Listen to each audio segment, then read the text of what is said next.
Hola, ¿qué tal? Muy buenas noches, 8:45, momento de las noticias. Mi nombre es Juan Carlos Sandoval y le presento nuestros titulares. Banco Industrial, siempre de tu lado, presenta los titulares. Seguidores del presidenciable de líder agreden a personas que manifestaban en su contra en el Tribunal Supremo Electoral.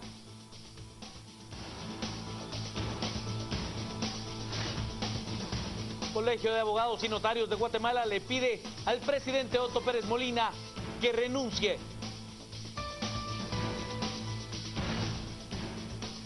Fiscales del Ministerio Público cumplen un mes de estar retenidos por pobladores en Ixiguán, en San Marcos. Debido a las intensas lluvias, la morgue y el departamento de patología del Hospital Roosevelt se inundan.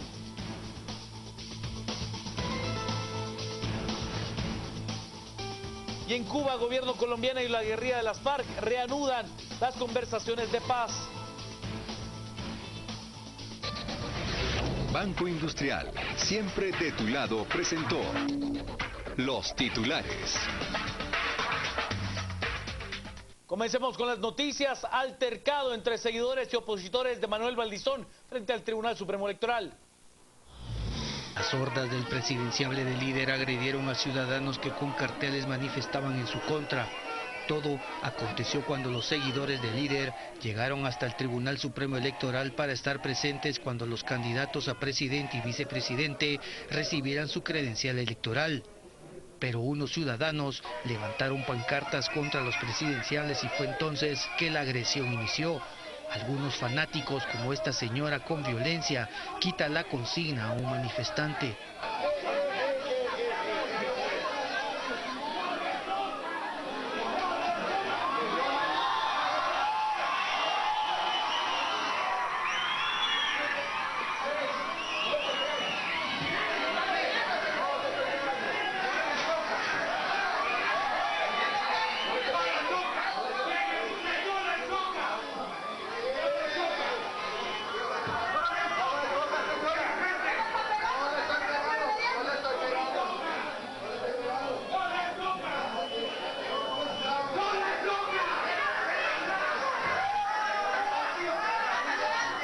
No contentos con esto, los seguidores de Manuel Valdizón lanzaron bolsas con agua, horchata, jamaica y hasta colas.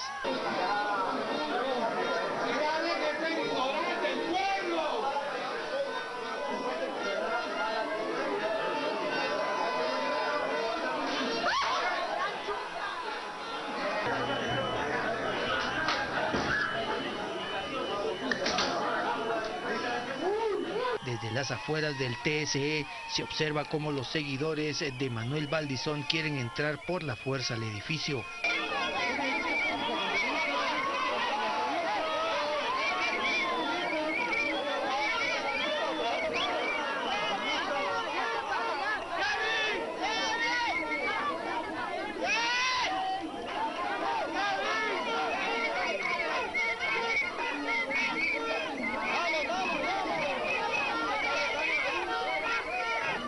La intolerancia convierte en un panorama oscuro la contienda electoral.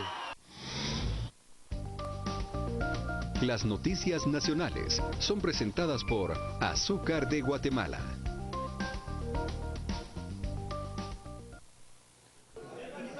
Luego de haber recibido su credencial en el registro de ciudadanos, Manuel Valdizón se victimizó frente a los medios de comunicación, señalando que durante 11 años ha sido víctima de burlas, ataques y críticas en su contra, pero que el tener ya la credencial en sus manos es una victoria. Al mismo tiempo hace un llamado a la no confrontación, mientras minutos antes simpatizantes de su partido protagonizaban un altercado con personas opositoras al mismo.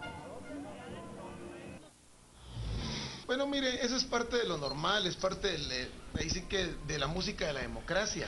La elección va a ser exactamente como lo usted está viendo. 20.000 personas a favor y 2 o 3 en contra. Eso es evidente, no se va a poder evitar. Nosotros amamos la democracia y por eso creo que es importante ese llamado a la no confrontación que yo he realizado. No se puede controlar a toda la gente, sin embargo, mi mensaje siempre va a ser de no confrontación. Hoy lo que ustedes han visto y han visto en todos los parques es 3, 4, 5 carteles contra 20.000 personas. Así exactamente así va a ser la votación. Como lo dijo Mahatma Gandhi, primero lo ignoraron, después se rieron de él, después lo atacaron, después ganó. El Tribunal Electoral, por medio de su vocero, dio a conocer que si alguna persona se siente agraviada por la agresión que fue objeto del grupo de personas que manifestaron en contra de la candidatura de Manuel Valdizón, pueden hacer su denuncia ante la Fiscalía de Delitos Electorales, que será la encargada de analizar e investigar la agresión. Fue necesario cerrar la puerta para calmar los ánimos y sin embargo, y de hecho se calmaron los ánimos, tanto las personas que quedaron afuera, que eran integrantes del movimiento del candidato presidencial del líder, como las personas que quedaron adentro, incluyendo a la prensa, porque de alguna manera ya se estaba pasando a otros niveles de descontento. Y esto fue lo que de alguna manera también puso fin al enfrentamiento, ¿no? Hay que recordarle a la ciudadanía de que existe la Fiscalía de Delitos Electorales en el Ministerio Público y cuando hay un agraviado y hay alguien que está ofendiendo, pues las denuncias se deben de presentar allá, ¿verdad? Y que en materia de cerrar una calle, en materia de permitir altoparlantes, decibeles de alto nivel, son otras instancias las que otorgan estos permisos, como lo es Gobernación Departamental y el Ministerio de Medio Ambiente, ¿verdad? No es el Tribunal Supremo Electoral. Esta situación no se contemplaba y por eso no dio tiempo a resguardar más el recinto. Sin embargo, afortunadamente, pues no pasó a más, ¿verdad? De contarle que la municipalidad capitalina no autorizó la colocación de la tarima que fue puesta por los seguidores de Manuel Valdizón, pues en las cercanías del Tribunal Supremo Electoral. La actividad que realizó el partido Libertad Democrática Renovada Líder en la Sexta Avenida y Primera Calle de la Zona 2 en cercanías del Tribunal Supremo Electoral no fue autorizada por la Municipalidad de Guatemala. Seguidores de la agrupación construyeron una tarima para que los presidenciables Manuel Valdizón y Edgar Barquín, luego de recibir sus acreditaciones como candidatos, realizaran un mitin. La Municipalidad de Guatemala no autorizó este tipo de actividad, este tipo de cierre en el sector en donde se encuentra, principalmente por lo que ya se mencionó, que hay ciertos sanatorios y ciertas áreas e instituciones que se ven afectadas por los altos decibeles de música, de sonido que hay en el lugar. Sí es muy importante mencionar que a partir de que el Tribunal Supremo Electoral convoca a elecciones, se vive una fiesta cívica, que de parte de los partidos políticos hay que vivirla de forma ordenada, siempre siendo consciente que si bien hay autorización, por ejemplo, para una colocación de valla o para una colocación de publicidad o para una actividad como esta, es necesario notificar y seguir los procesos correspondientes. Principalmente los partidos políticos deben ser instituciones que den el ejemplo para que de esa misma forma se puedan ver como tal. El reglamento de la ley electoral y de partidos políticos prohíbe la realización de mítines en calles y carreteras. Sin embargo, al líder eso le importó poco y ahora depende del TSE si hará o no las sanciones respectivas. En tanto, la municipalidad solicita a los partidos políticos informar a dicha entidad cuando se realicen actividades proselitistas para evitar mayores inconvenientes. En los próximos días, la Municipalidad de Guatemala brindará una conferencia de prensa para dar a conocer el tema de la publicidad de partidos políticos dentro de la ciudad capital. Las noticias nacionales fueron presentadas por Azúcar de Guatemala.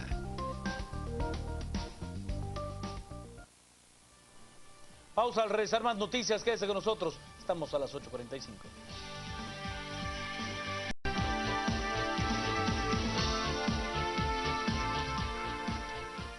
Sigamos con las noticias. Hay que contarle que fiscales del Ministerio Público cumplen un mes de estar retenidos en contra de su voluntad en el departamento de San Marcos. A un mes que los fiscales Juan Florencio Ambrosio y Alberto Maximiliano Domínguez fueran secuestrados por un grupo de personas cuando regresaban del municipio de Ixchihuán hacia la cabecera departamental.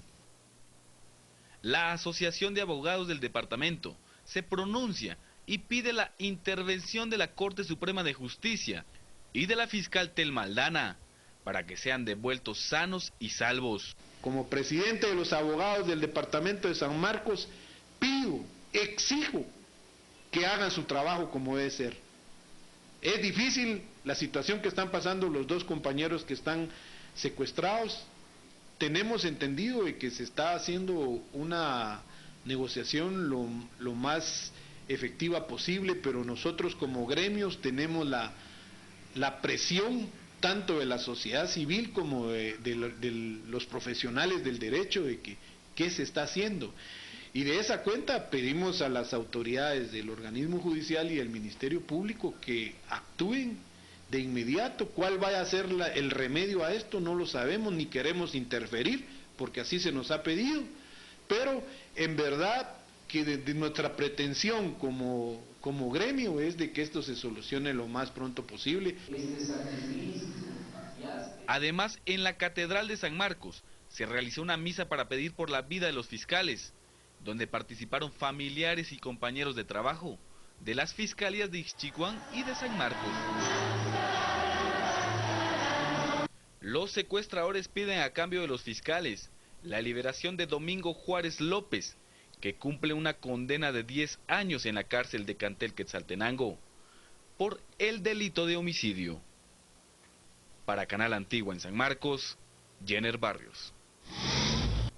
Y he de contarle ahora que el Colegio de Abogados y Notarios de Guatemala han pedido al presidente de la República, Otto Fernando Pérez Molina, que analice su posible salida del cargo. La Junta Directiva ha tomado una decisión histórica e importante de acompañamiento al pueblo de Guatemala que se ha estado manifestando en contra de la creciente y desmedida y exagerada corrupción gubernamental. Y para el efecto hemos aprobado un comunicado que dice así: la Junta Directiva del Colegio de Abogados y Notarios de Guatemala a la opinión pública nacional e internacional manifiesta, primero, que el Estado de Guatemala se ha organizado para proteger a la persona y a la familia, y su fin supremo es la realización del bien común, y que es deber del Estado garantizarle a los habitantes, hombres y mujeres de la República, la vida, la libertad, la justicia, la seguridad, la paz y el desarrollo integral de la persona. Artículos 1 y 2 de la Constitución Política de la República de Guatemala. Segundo, se hace necesario e impostergable reestructurar y democratizar a profundidad el sistema político, ya que tal y como funciona actualmente es un obstáculo para la democracia, no siendo suficiente la remoción de algunos funcionarios públicos para resolver la actual crisis. Tercero, el organismo judicial debe demostrar su independencia de los demás organismos del Estado. Cuarto, a todos los agremiados del Colegio de Abogados y Notarios de Guatemala, hombres y mujeres, conocedores del Estado de Derecho, nos debemos mostrar como la avanzada de un proyecto ético que rescate al Estado de Guatemala y demostremos que nuestras profesiones serán las garantes del respeto a nuestra Constitución política y al ordenamiento legal. Quinto, al Ministerio Público, con el acompañamiento de la Comisión Internacional contra la Impunidad en Guatemala, se le exhorta a continuar las investigaciones tendientes a que no queden en la impunidad los actos de corrupción que se dan en la gran mayoría de las instituciones públicas del Estado de Guatemala.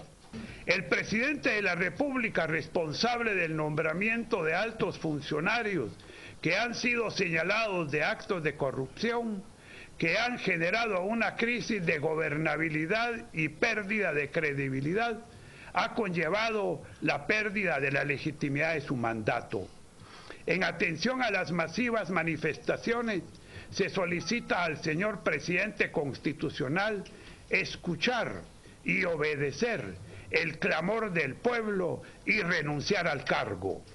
He de contarle ahora que tanto el área de patología como la morgue del Hospital Roosevelt se inundaron.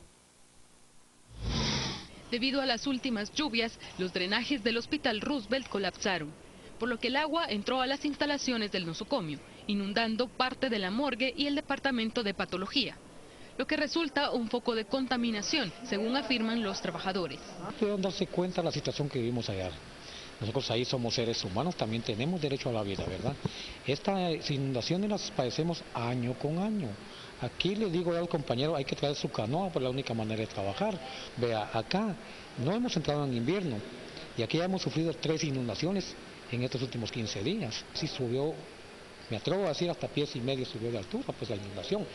Y lo más importante, el foco de contaminación, tanto para los que trabajamos acá como para las personas que llegan, porque ahí llegan personas por resultado de patologías, hay personas que van a recoger a sus difuntos, estas personas están llevando la contaminación a su casa. Por su parte, el director acepta que es un problema por falta de mantenimiento, pero que tomará parte del presupuesto para poder trabajar en los arreglos necesarios. Y estamos ya en la situación de reparar la morgue. Voy a solicitar alguna ampliación para este tipo de situaciones al ministerio. Sin embargo, el día de hoy, con los recursos escasos que tenemos para esto en el ministerio, vamos a empezar a reparar tanto la parte de la morgue como la parte dietética. Básicamente vamos a cambiar los tubos. Los tubos son tubos, como digo, de antaño, son tubos que no son de PVC, vamos a poner tubos de PVC, vamos a aumentar el grosor de los tubos. Yo no soy ingeniero, no les puedo decir a cuánto, pero sí va a ser el doble por lo menos de tamaño del tubo para que pueda drenar bien el agua al colector principal. Esto lo vamos a dejar terminado el día de hoy, porque sí pensamos nosotros que otra lluvia de este tipo podría ser también el mismo daño que hizo ayer. Derivado de esto, los trabajadores aseguran que los recipientes que contienen las vísceras se voltean con la fuerza del agua, las cuales flotan en medio de las camillas de patología.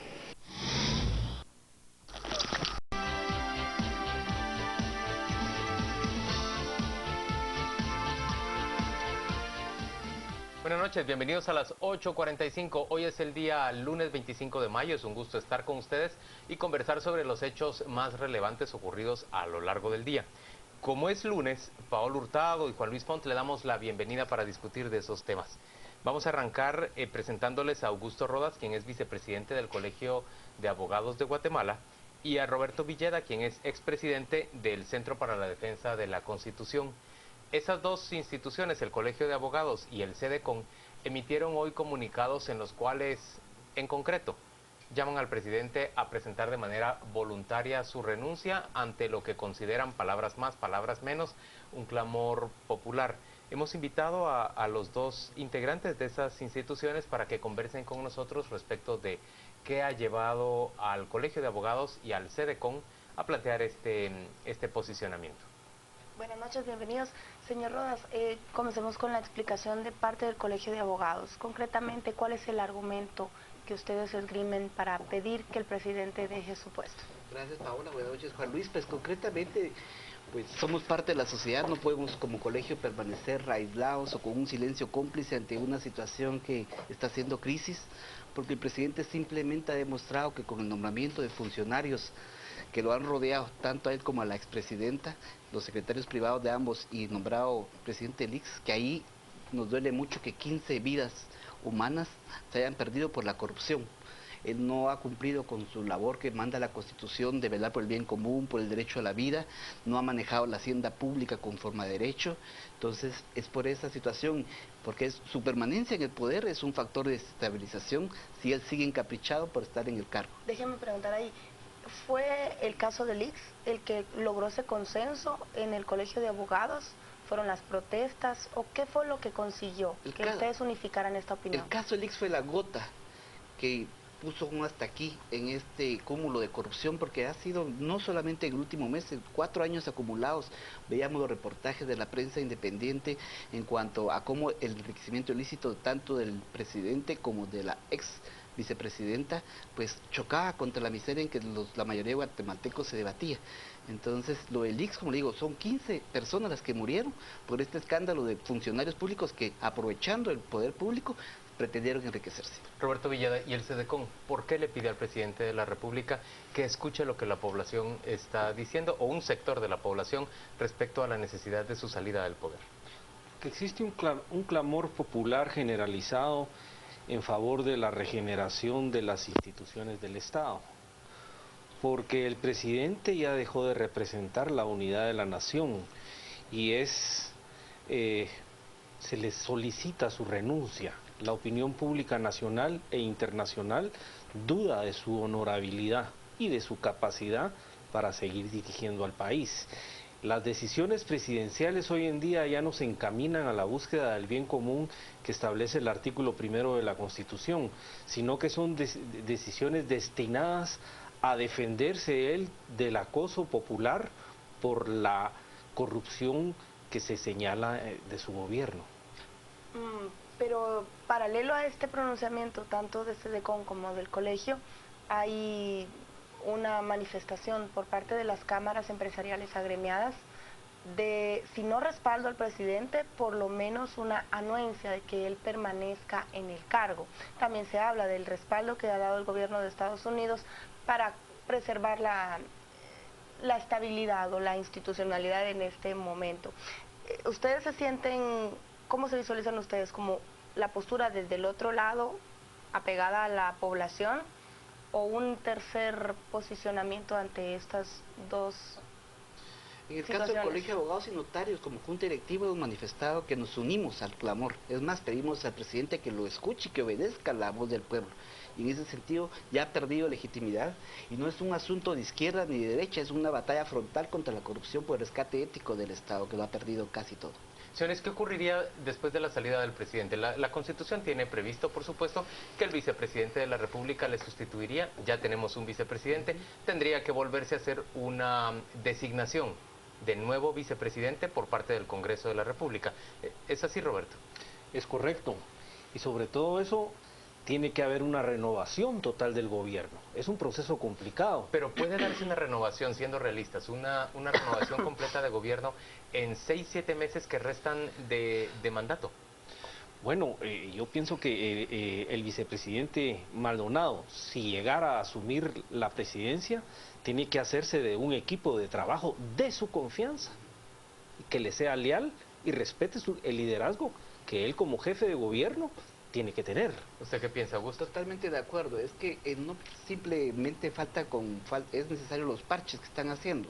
Hoy renuncia a otro, mañana despiden a otro, no. Simplemente tendría que ser una remoción completa del gabinete por parte del vicepresidente que asumiría eventualmente como presidente de la República. Pasó en Chile. La presidenta Bachelet, ante un escándalo de corrupción, vino y reorganizó su gabinete completo. Pero déjenme plantearles, déjenme ser el abogado del diablo en este caso. ¿No correríamos el riesgo de que, eliminando al presidente Pérez Molina de su posición, sustituyéndolo por Maldonado Aguirre, regenerando, como dicen ustedes, el gobierno para los últimos 6 meses de gestión, lo único que se lograría sería apaciguar los ánimos de un movimiento ciudadano que en realidad va en busca de más que simple y sencillamente la destitución de la vicepresidenta y ahora del presidente, y en realidad va por la limitación a los políticos corruptos dentro de un sistema que ha sido demasiado permisivo para ellos? Este es un segundo paso. Primero se fue la vicepresidenta, ahora se tiene que ir el presidente Otto Pérez Molina, luego se tiene que ir todo el gabinete, después tenemos que ir por una reforma del sistema político que ha colapsado, ¿verdad? Los partidos políticos no han funcionado como interlocutores de la sociedad, eso es evidente.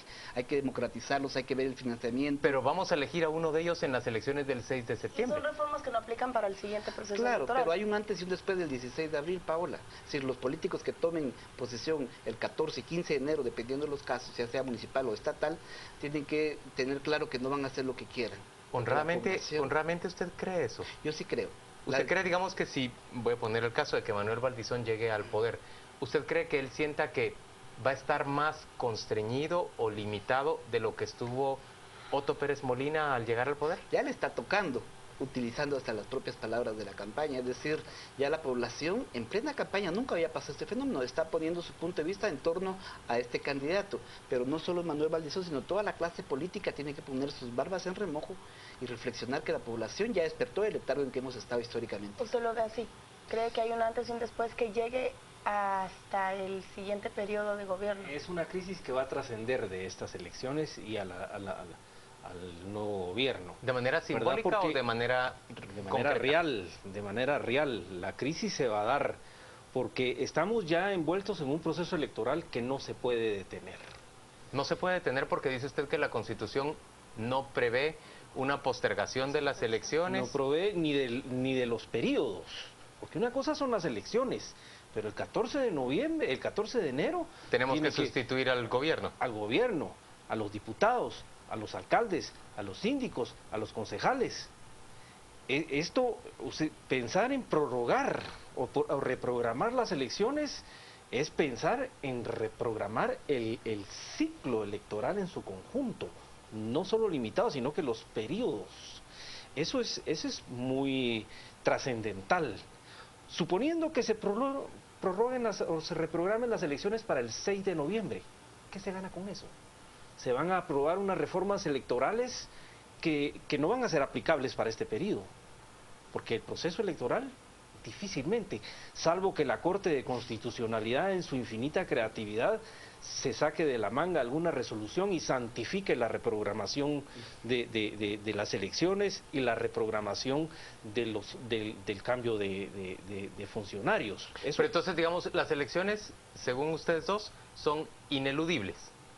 Lo que sí es eludible es mantener al mismo presidente de la República. Podría, dicen, montarse un gobierno nuevo a cargo de Alejandro Maldonado Aguirre, quien es vicepresidente constitucional en este momento, y luego vamos a las elecciones y quien gane de esas elecciones pues arrancará con un gobierno nuevo el 14 de enero. A eso estamos obligados los guatemaltecos, a menos que querramos plantearnos un nuevo régimen constitucional. Dentro del marco, sí, dentro del marco constitucional a eso estamos condenados. Pero recordemos también que la Constitución, nos guste o no, es lo que la Corte de Constitucionalidad dice que es, lo que interpreta. Y entonces pudiese darse distintos escenarios en ese sentido. Yo lo veo improbable, pero tampoco lo descartaría plenamente. Me están diciendo en Twitter dos personas que le cuestionemos a usted como representante del colegio que su grupo fue apoyado por operadores del gobierno que hoy están en problemas, por el mismo gobierno al que ustedes están criticando ahora. Pues mire, nosotros somos parte de una alianza gremial donde nos apoyaron más de 3.300 electores, colegas, abogados y politólogos internacionalistas.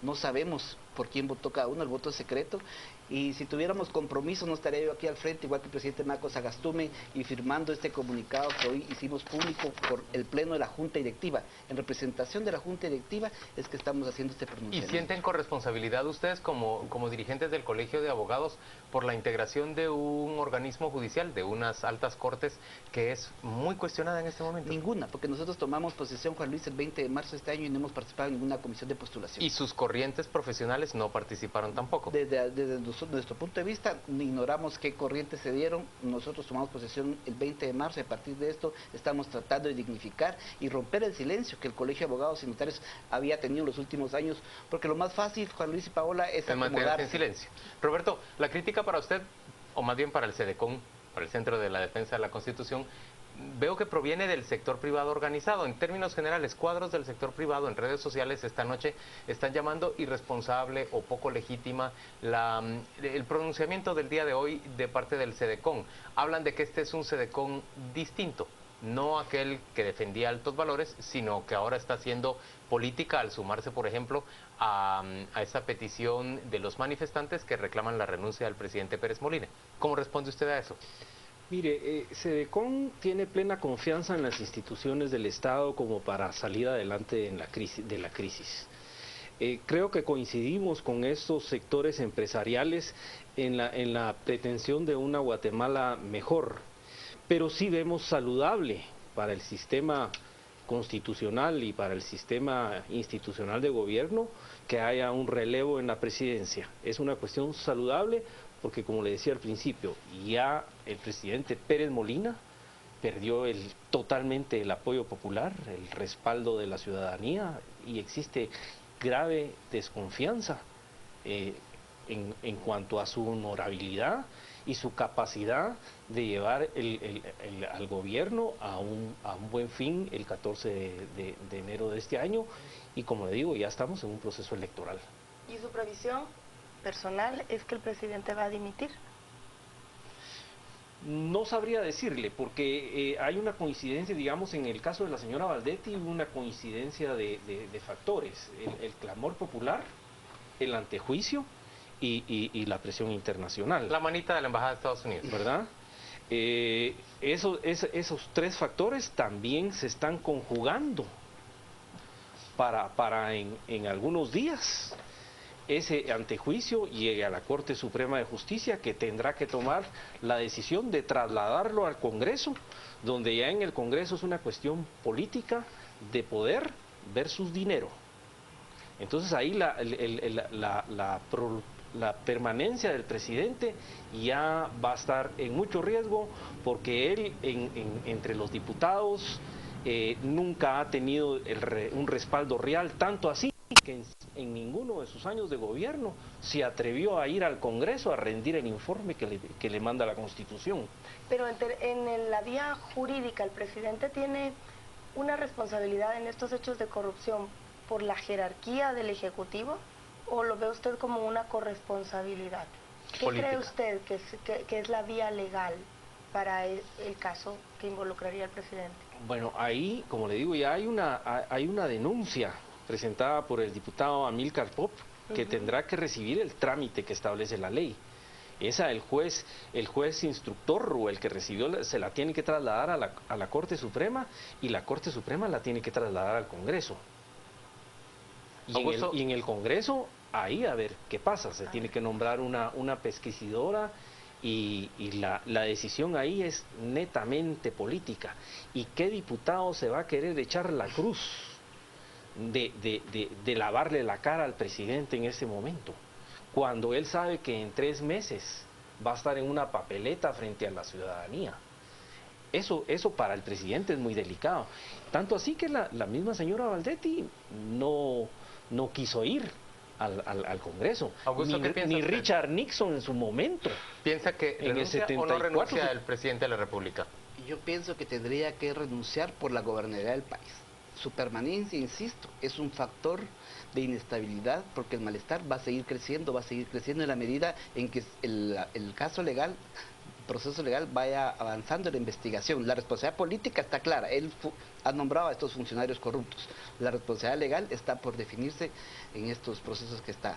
Señores, gracias a ambos por acompañarnos a las 8:45. Vamos a la pausa comercial y volvemos dentro de muy poco para discutir sobre ese anuncio que se ha hecho el día de hoy respecto a que el fisco guatemalteco de nuevo ha fracasado en su intento por alcanzar las metas de tributación durante el último trimestre. Ya venimos.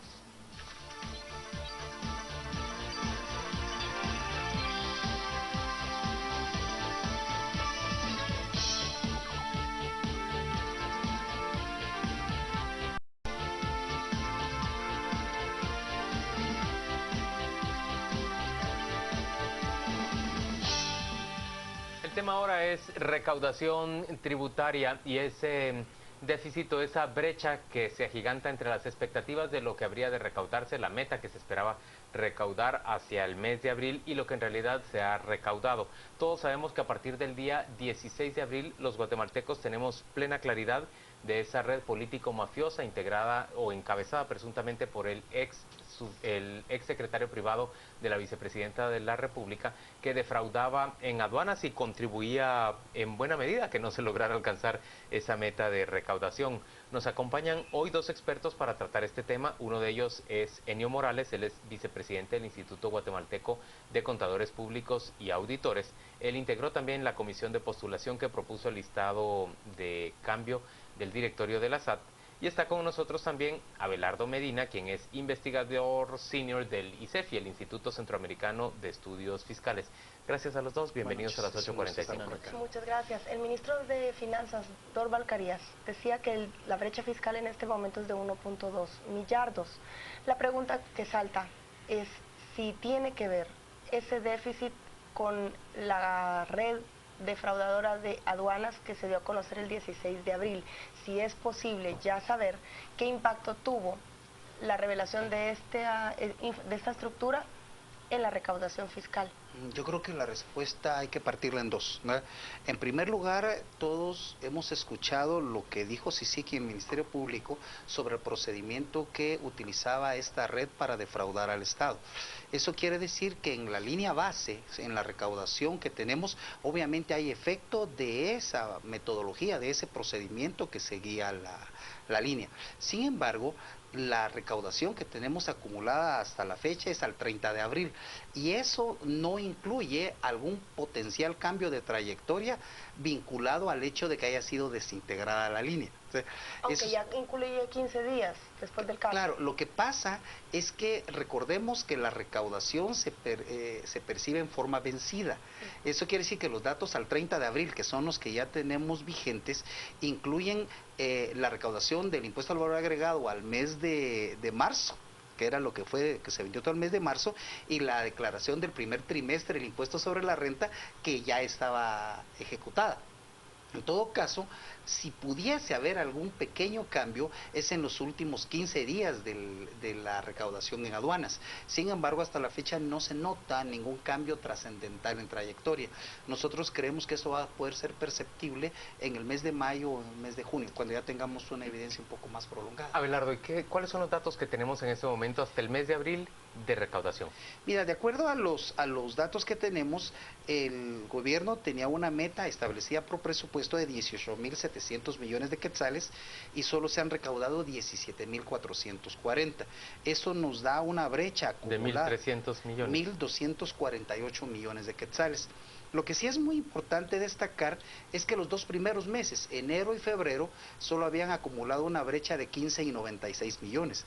Eso quiere decir que el agujero que tenemos ahorita se causó realmente en los meses de marzo y abril.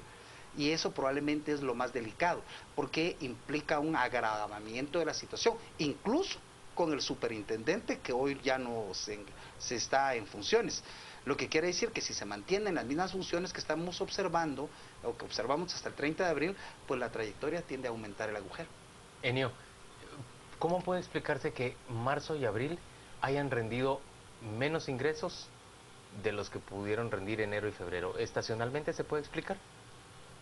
No, básicamente el efecto va a ser en sí por el mes de abril. ¿Por qué? Porque básicamente de enero a marzo el comportamiento ya venía, independientemente de los fenómenos que se fueran a dar, ¿verdad? Ya sea los efectos de la defraudación existente, pero enero, febrero y marzo probablemente se pudo haber afectado por otras variables, por ejemplo los derivados de petróleo, ¿verdad? Que sabemos que eso sí podría tener un leve efecto. Ahora, al 1 de abril que empiezan a pagar el impuesto sobre la renta, allí creo de que el efecto iba a ser mínimo, pero en abril se empieza a acentuar. Abelardo, usted que trabajó en la SAT, ¿escuchó alguna vez de la estructura de la línea? Bueno, como yo acostumbro a decir, en la SAT se oyen un montón de rumores, ¿verdad? Se oyen un montón de cosas, pero nunca en tal grado de que uno conozca realmente ese tipo de funcionamiento. ¿Y usted cree que la estructura sigue operando, aunque le hayan quitado ya brazos y una pierna? He escuchado que hay indicios de que parcialmente está operando. Nosotros lo que hemos analizado es lo siguiente. El funcionamiento de aduanas, que es donde básicamente está esta situación, todavía tiene muchos elementos de discrecionalidad. Y parece ser que lo que existía en el funcionamiento de la línea era una centralización de decisiones para que cuando esa discrecionalidad se presentara estuviera concentrada. Obviamente todo parece indicar que luego del desmantelamiento de esta red, lo que hay es mucha discrecionalidad de los técnicos de aduanas, de los jefes de las aduanas, para poder optar a este tipo de situaciones. O sea, mi percepción, y es una percepción no totalmente documentada, es que lo que hay actualmente es mucho desorden, y ese desorden puede causar discrecionalidad que incluso puede agravar la recaudación. ¿Y la desintervención del puerto Quetzal y Santo Tomás de Castilla puede tener un impacto que se observe en el próximo cuatrimestre de recaudación? ¿De las portuarias? Sí. No. O sea, puede tener un efecto colateral porque uno de los problemas que hay en materia recaudatoria es que no hay una coordinación apropiada entre la portuaria y la aduana. Y cuando se desembarcan algunos contenedores por parte de las portuarias, que después entran como no manifestados y pueden salir potencialmente como flies, entonces sí puede darse de alguna forma una mejora si se logra controlar mejor eso. Pero no creo que tenga un efecto sensible el que se hayan desintervenido las empresas portuarias. Enio, todavía no podemos saber qué efecto real tuvo el descubrimiento de la red de la línea a partir que se dio a conocer el 16 de abril. No sabemos qué efecto pudo haber tenido en términos de moral tributaria, en términos de ritmo de recaudación. ¿Usted prevé que esa brecha respecto a la meta va a incrementarse a partir del 16 de abril? ¿O usted cree que el ritmo se mantenga semejante a los primeros 4 meses del año? No, yo pienso que sí va a variar. De hecho, ahora platicando con algunos contribuyentes, hasta ellos me manifestaban. Y platicábamos con el licenciado Medina y casi pareciera que nos poníamos de acuerdo, pero coincidíamos que empieza a variar a partir de ahora, de abril, mayo, junio. ¿A variar positiva o negativamente? No, negativamente. ¿Por qué?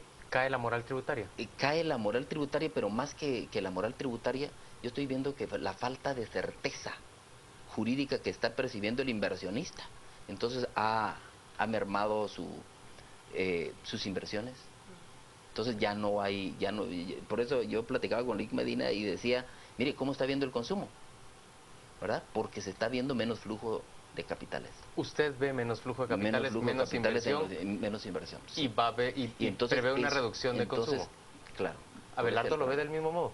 De alguna forma sí, nosotros como ICEFI lo que no hicimos este periodo fue emitir nuestro acostumbrado comunicado de prensa, pero hemos hecho una estimación con datos al 30 de abril y nosotros calculamos que si se mantiene la trayectoria de funcionamiento actual, el agujero fiscal va a ser de 3.250.2 millones de quetzales, todavía esperando que se va a lograr recaudar algo del impuesto a la telefonía.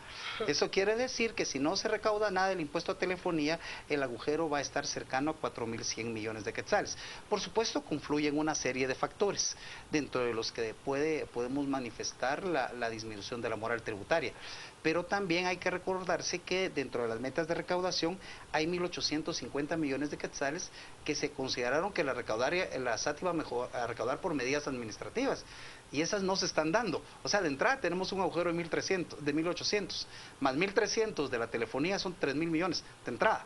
Señores, ¿y se ven acciones consecuentes de parte del Ministerio de Finanzas y del aparato del gobierno, digamos, para restringir gasto? Es un poco complicado. Nosotros hacíamos un comentario hoy por la tarde con los otros amigos de ICEFI y además de esta brecha potencial también hay un agujero que podrían dejar una sobreestimación de las donaciones que están consideradas en el presupuesto. Nosotros consideramos de que deben apretar el gasto en cerca de 4.500 millones de quetzales para este año, que es cerca del 7% del presupuesto. La ventaja relativa para el gobierno es que toda la parte de endeudamiento, bonos, y todo eso no van a tener el mismo problema que tuvieron el año pasado, que ustedes se recuerdan que eso fue lo que causó. Aún así, si no apretan los gastos apropiadamente, estaríamos esperando problemas en ejecución en la parte baja de noviembre y diciembre. O sea, podríamos estar replicando el mismo problema. El problema es que estamos en un periodo electoral, ¿sí? Y no es tan fácil esperar que lo vayan a reducir de golpe. Nosotros incluso percibimos, lo comentábamos con el licenciado recientemente, de que incluso una medida que podría tomar inapropiada el Ministerio de Finanzas es disminuir la devolución de crédito fiscal a los exportadores y aumentar la presa de devolución, para que por medio de esta pseudo deuda flotante el gobierno tenga más disponibilidad de recursos. Pero tengo una pregunta, refrésqueme los números. En esta administración de gobierno nunca se ha llegado a la meta tributaria. En el sentido estricto no. Okay. O sea, en 2012 hay algún argumento que puede... 14, y este año va a ser casi de 4 millones. Ajá. ¿En el gobierno de Colombia se cumplió alguna vez, en algún año, la meta? Que yo me recuerde, en el año 2010 y 11 sí. 10 y 11, o sea, en el 50% de la administración de Colombia, aquí prácticamente va a terminar el gobierno. No, aquí no se ha Es el gran fracaso del gobierno, aparte de lo que estamos viendo ahora, la capacidad de proveerle al Estado lo mínimo que necesita para funcionar? Uno de los problemas más serios, como lo hemos platicado nosotros, es al haberle restado la autonomía a la administración tributaria, y que eso hizo que prácticamente a través de sobreestimación de metas de recaudación imposibilitara lograr. Pero el gran problema fue que se estaban robando el dinero en donde estaba cayendo el chorro. ¿O es demasiado simplista verlo así? Yo creo que es muy simplista. Creo que hay muchos factores que confluyen en el problema de la SAT. O sea, uno de los problemas es aduanas, definitivamente uno de los problemas es aduanas, pero no es el único factor de problema institucional en la SAT. O sea, yo creo que lo que tenemos que hacer es analizar más ampliamente el trabajo de la institución. Señores, pero también hay una gran cantidad de robo, por ejemplo, en la devolución del crédito fiscal. Es decir, hay empresas que solicitan devolución de crédito que en realidad en el que nunca han incurrido. Sí. Sí, ¿sí o no? Es correcto. Sí, de hecho, parte de los expedientes que podrían venir de la devolución de crédito fiscal todavía pueda ser resultado. Objeto de revisión. No, bueno, objeto de revisión también, pero en algunos casos es que esos expedientes que se formularon y que ya está una resolución que sea firme para su devolución, pueda que ese crédito fiscal se soportó con empresas de cartón, ¿verdad? Enio, también tengo otra pregunta para usted. Usted integró la comisión que postuló a los candidatos al directorio de la SAT. ¿Usted cree que con esos candidatos que postularon se puede regenerar una institución que francamente nos están dejando en trozos después de esta administración de gobierno? ¿O usted cree que deberíamos iniciar un proceso nuevo para reformular la SAT? Yo creo que, si bien es cierto, los 8 son honorables, ¿sí? Creo que podríamos rescatar eso a título personal, creo que podríamos rescatar 3 personas que podrían apoyar.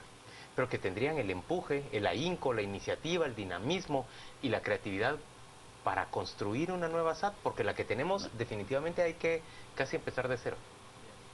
Tan así no, pero sin embargo con 2, aunque llegaran 2 Superman, no podrían rescatarla. ¿Por qué? Porque lamentablemente se van a cambiar 2 del directorio, ¿verdad? 2, no se van a cambiar los 4. Entonces allí yo veo que entonces ya queda, ¿cómo está el directorio anterior? ¿Qué tanto le va a ayudar el refresco que podría dársele, ¿verdad? Abelardo, la ruta que propuso, la hoja de ruta que propuso el ICEFI, ¿se está siguiendo? ¿Se ha iniciado con esa propuesta o se quedó todo simplemente empantanado y la SAT sigue igual? Nosotros lanzamos una serie de ideas. Las primeras eran medidas de corto plazo que dependen estrictamente de la administración tributaria. Obviamente las otras se están discutiendo con otros sectores, pero lo que sí es muy agradable notar que al menos 2 de las medidas propuestas por ICEFI para fortalecer la transparencia, la SAT ha intentado de implementarlas en el corto plazo.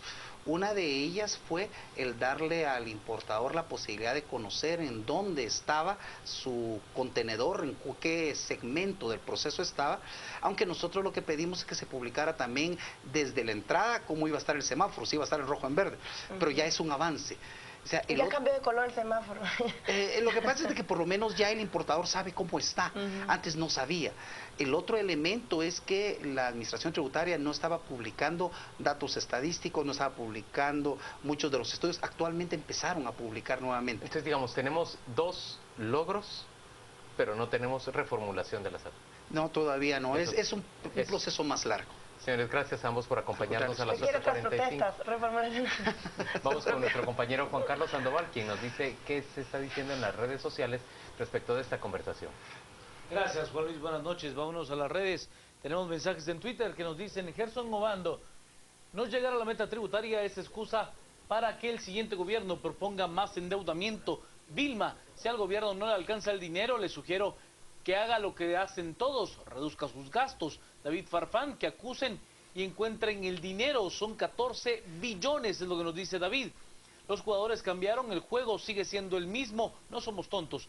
Edgar también nos plantea, en resumidas cuentas, las importaciones han disminuido, es su pregunta. Fernando, disminuye también la inseguridad comercial, recesión de consumo, desempleo, alto endeudamiento familiar, y también nos plantean: la discrecionalidad del empleado público es el combustible de la corrupción. Por último, Yanni, ese fue el problema por el cual no se llegó a la meta, es lo que nos plantean.